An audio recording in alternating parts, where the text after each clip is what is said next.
Last year, someone just like you lost $10,000. Not because they were stupid, because the trap was engineered specifically for the way their brain works. In 2024, scammers stole $1 trillion. And most of the people they targeted thought they were too smart to fall for it. I'm Ethan Graves, and you're about to decode the financial traps that the system was never designed to warn you about. Here's what we're going to cover today. We're going deep into the psychology of financial fraud, and I mean really deep. We'll look at the 5 cognitive biases that every major scammer in history has used.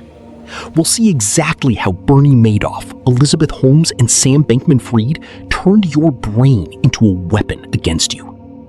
And before you leave, I'm handing you a 7-question checklist that will tell you in under 5 minutes whether something is a real opportunity or a trap built for someone exactly like you. But first, let me tell you something that might catch you off guard. The average financial fraud victim has a college degree, earns above average, and here's the kicker, considers themselves financially savvy. Not naive, not desperate, not uneducated. Smart. So intelligence isn't protection, but knowing how the trap was built, that is. Before we get into what happened to these people, I need to tell you something first. Because once you really get this, and I mean really get it, everything else clicks into place in a way it never has before.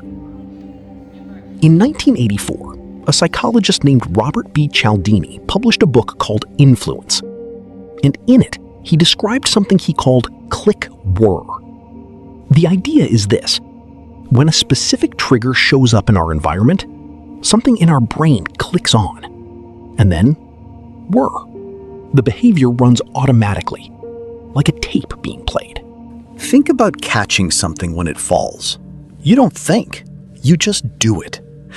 Think about how you smile back when someone smiles at you genuinely, before you even decide to. That's click-whir. At our core, we're creatures that need to save energy. Our brains process millions of signals every single second, and they can't consciously analyze every one of them. So over thousands of years, we developed automatic shortcuts. Cialdini calls them fixed action patterns, and they're baked into us. They're not weaknesses, they're survival tools. The problem is, they can be triggered by anyone who knows exactly which button to press. Cialdini identified 6 principles that activate these automatic behaviors. The most effective scammers, across every case we're about to examine, exploited the same 5 over and over. So let's walk through each one, not as a list, as a crime scene. It was 2015, Palo Alto, California.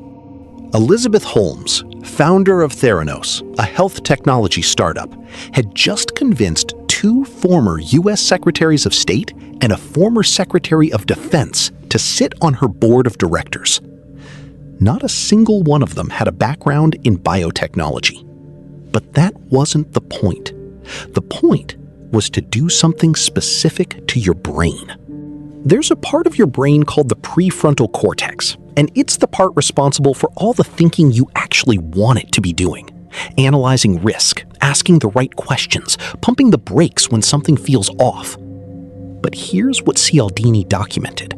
When you encounter someone who appears to hold authority, that part of your brain measurably dials back its activity. Like an audio mixer going from 10 to 2.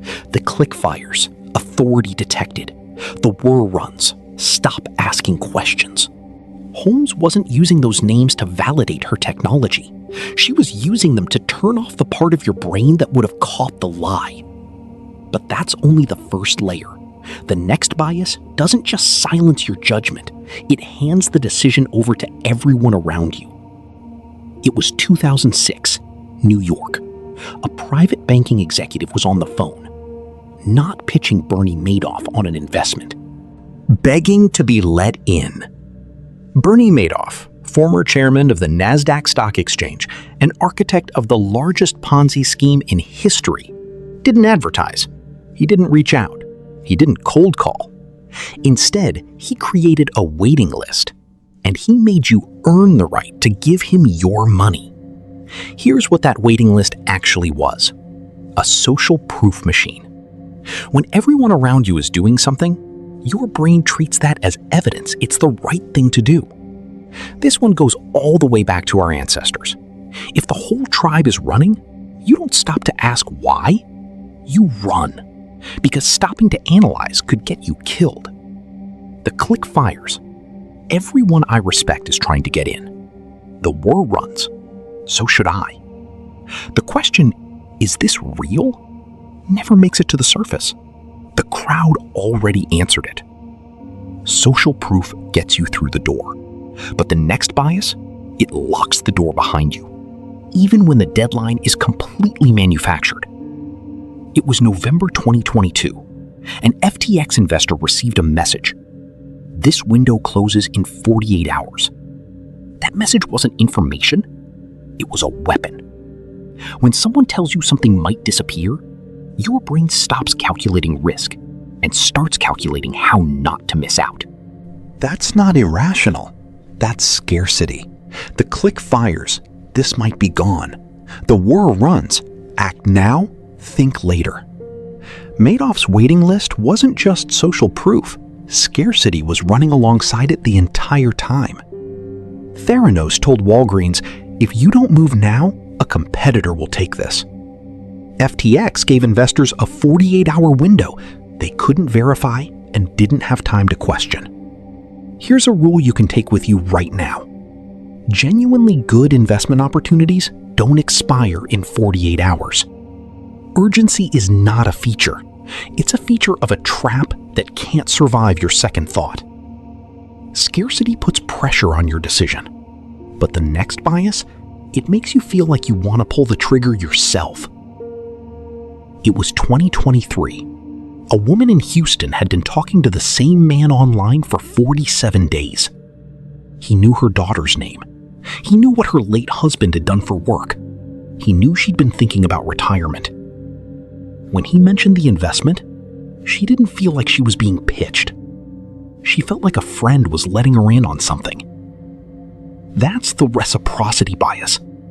When someone gives you something, time, attention, care, kindness, your brain creates a debt. Not a financial debt, an emotional one. An obligation to give back, to say yes, to extend trust. The click fires. They gave me something real. The whir runs. Now I owe them something back. This is the engine behind the fastest growing financial fraud in the world. Pig butchering scams, where criminals build weeks of relationship before introducing a fake investment, cost victims an estimated $75 billion globally in 2023 alone. Not because their victims were naive, because you never say no to a friend. And for 47 days, he had been her friend. Reciprocity gets you to say yes, but the most devastating bias of all is the one that keeps you trapped after part of you already knows something is wrong. It was June 2025, Colorado. Joshua Kern opened his laptop and tried to do something simple: take his money back. He had put in close to $100,000. He'd seen positive returns on paper. Each week he told himself, I'll withdraw next week, when it's even better. The site froze his account the moment he tried to leave. He told the Federal Reserve Bank of Kansas City, I was going to pull all my money out because I had met my goal.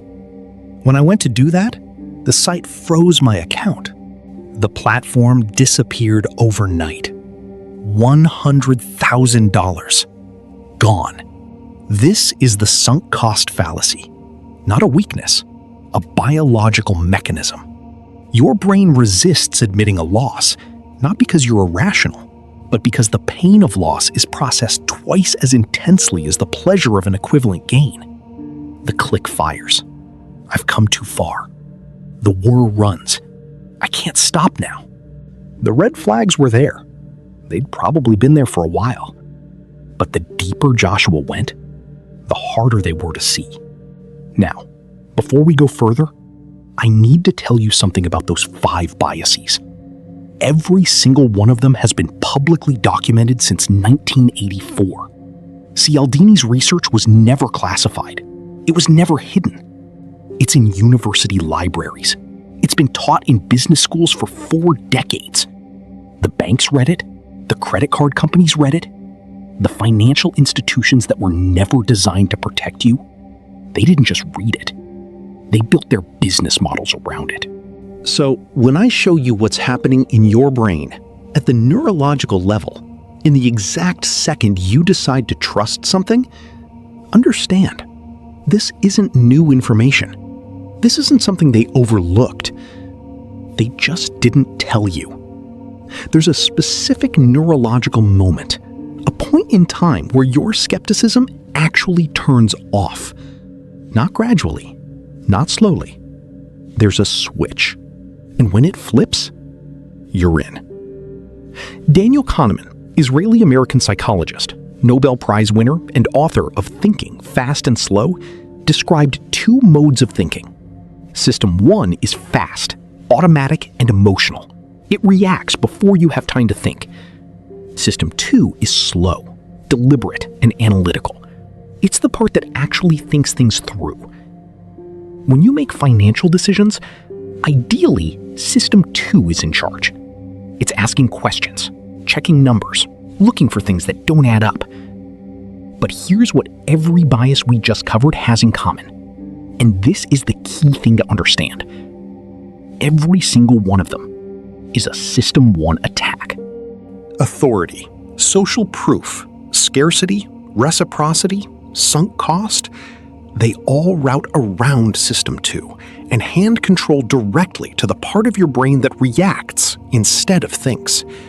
And there's one more layer here that Cialdini's research helps explain. Neuroscientist Gregory Burns, researcher at Emory University, published findings showing that when people believe they're part of an exclusive group, their prefrontal cortex, the seat of critical thinking, shows measurably reduced activity.